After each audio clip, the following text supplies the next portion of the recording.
Gianna Beretta Molla est née à Magenta, près de Milan, le 4 octobre 1922. Dès son enfance, elle accueille avec une adhésion totale le don de la foi et l'éducation fortement chrétienne qu'elle reçoit de ses parents. Ceci la porte à considérer la vie comme un don merveilleux de Dieu, à avoir confiance en la providence et à être certaine de la nécessité et de l'efficacité de la prière. Durant ses années de lycée et d'université, elle traduit sa foi dans un apostolat généreux auprès des jeunes de l'Action catholique italienne. Elle s'engage aussi auprès des personnes âgées et des pauvres avec la Saint-Vincent de Paul. Elle reçoit un doctorat en médecine et en chirurgie en 1949 à l'Université de Pavie. L'année suivante, elle ouvre une infirmerie à Messero, près de Magenta. Elle se spécialise en pédiatrie à l'Université de Milan en 1952 et préfère assister les mamans, les enfants, les personnes âgées et les pauvres. Alors qu'elle remplit sa charge de médecin, qu'elle pratique comme une mission, son engagement au sein de l'Action catholique grandit. Elle se donne sans compter pour les plus jeunes. En même temps, elle exprime sa joie de vivre et jouit de l'œuvre de Dieu dans la nature, en faisant du ski et de l'alpinisme. Elle s'interroge et prie pour sa vocation qu'elle considère comme un don de Dieu. Gianna sent que Dieu l'appelle au mariage. Elle y répond avec beaucoup d'enthousiasme.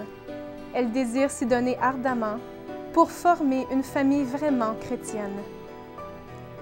Elle se fiance avec l'ingénieur Pierre Molla et durant les fiançailles, elle est radieuse par son comportement et par son sourire. Dans une lettre à son fiancé, Pierre Molla, Gianna écrivait « Je veux former avec toi une famille vraiment chrétienne, un petit cénacle où le Seigneur se sente chez lui, nous guide et nous aide à réaliser nos projets. » Elle écrivait encore « En vivant ainsi, Pierre, jour après jour, nous atteindrons cette sainteté conjugale que Dieu attend de nous. Je veux former avec toi une famille riche d'enfants, comme l'ont été les belles familles dans lesquelles nous sommes nés et où nous avons grandi. » Ils se sont mariés en 1955 à Magenta, en Italie. En novembre 1956, elle devient maman pour la première fois. Pierre-Louis naît. Puis en décembre 1957 arrive Mariolina et en juillet 1959, Laure. Elle sait harmoniser avec simplicité et équilibre ses devoirs de mère, d'épouse, de médecin et sa grande joie de vivre. En septembre 1961, vers le 2e mois de nouvelle grossesse, elle connaît la souffrance et le mystère de la douleur. Un fibrome à l'utérus apparaît. Il faut l'opérer. Tout en sachant les risques que cela comporte de continuer la grossesse, elle supplie le chirurgien de ne pas recourir à l'avortement, mais de sauver la vie qu'elle porte en elle, et elle se confie à la prière et à la providence. La vie est sauve. Elle rend grâce au Seigneur et passe les prochains 7 mois qui la séparent de l'accouchement avec une force d'âme incomparable et vit chaque instant avec ardeur comme mère et médecin. Anxieuse, elle craint que son bébé puisse naître souffrant et demande à Dieu que cela lui soit épargné.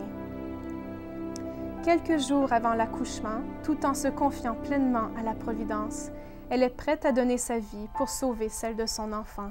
« Si vous devez choisir entre moi et l'enfant, n'hésitez pas. Choisissez, je l'exige, l'enfant. Sauvez-le. » Le matin du 21 avril 1962, Jeanne-Emmanuelle est née, saine et sauve. Le matin du 28 avril, malgré tous les efforts et les soins pour sauver la mère, au milieu de douleurs indicibles, en répétant « Jésus, je t'aime, Jésus, je t'aime », elle meurt saintement. Elle avait 39 ans. Son enterrement est une grande manifestation de profonde émotion de foi et de prière. Elle repose aujourd'hui au cimetière de Messero, à 4 km de Magenta. Gianna a été béatifiée par Saint Jean-Paul II le 24 avril 1994 lors de l'année internationale de la famille. Lors de sa béatification, le pape a dit que l'acte de Gianna en faveur de la vie n'était possible qu'après une vie de préparation. 10 ans plus tard, en mai 2004, Jean-Paul II la proclame sainte de l'Église catholique. Nous vivons à une époque où la vie est si bon marché et jetable. L'avortement est le plus grand symptôme de la culture de la mort. C'est une époque où l'engagement permanent est découragé dans de nombreux milieux, où la vie humaine et la vie de famille sont assiégées, où le sacrifice et la vertu sont absents de tant de vie, où certains, dans des professions médicales, ont de moins en moins de soucis de la dignité et du caractère sacré de chaque vie humaine, où la souffrance est considérée comme une nuisance sans signification rédemptrice, où la bonté, la joie, la simplicité et la beauté sont suspectes. Gianna Beretta Molla nous montre un autre chemin, celui où la beauté transperce les cœurs. À sa béatification en 1994, le cardinal Carlo Maria Martini, ancien archevêque de Milan, a appelé Gianna femme, mère et amante de la vie. L'acte de Gianna était héroïque, dans la mesure où chaque jour de sa vie, elle s'est préparée à cet acte final. Sa décision pour la vie a été l'aboutissement naturel et le sommet d'une vie vertueuse, faite de sainteté, de détachement et de joie paisible. Sainte Gianna Molla continue de rappeler à l'Église et au monde la nécessité d'une éthique de vie constante, dès les premiers instants de la vie jusqu'au dernier. Nous sommes appelés à l'héroïsme par notre choix de vie au quotidien.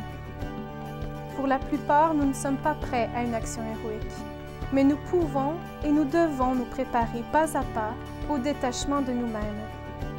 Si nous le demandons à Sainte Gianna Molla, elle nous donnera le courage de faire le prochain pas. Sainte Gianna Molla, priez pour nous tous. Donne-nous l'amour et le goût pour la vie.